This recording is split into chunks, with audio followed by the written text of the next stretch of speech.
si tam u mého videa a tentokrát chci vás jenom jako, mám takový, včera jsem byl u kadeřnice a trošičku mi to tam ošmykla po stranách a taky mám tady blesk, abyste viděli. Vám ho ukážu, a to asi neuvidíte takhle.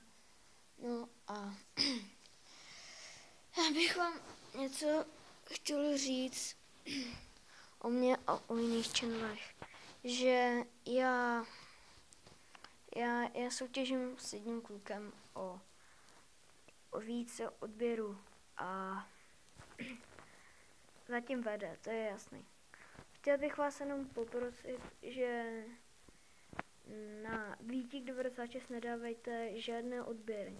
Jen pište komentáře, že je úplně hnusný, že to neumí, že přestane točit.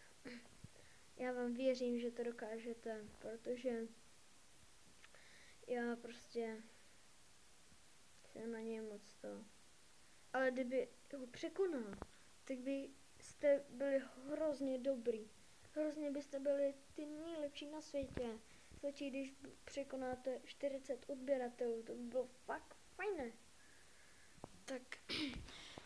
Tak prosím, jestli byste tam nadávali ty odběry, bylo by to fajné. Vážně. A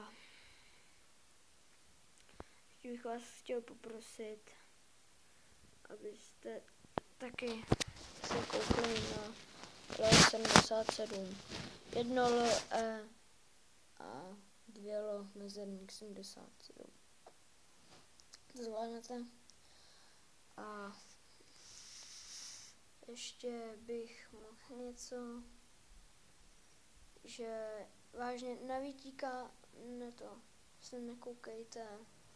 Já vám věřím, že to dokážete. Protože na mě se musíte podívat a pište to po všech, co mají účet na YouTube. Tak jestli byste byli tak hodní, já vám věřím, pište mi do komentářů, ať je blbej, bez urážky, jo. Jestli se na to Vítíku koukáš, tak ti to patří. Já to, že jsi mě nevrátil penízky za balónky, to ti vrátím, ty. Nemůžu to říkat do kamerky, co? No, to je stejný, takže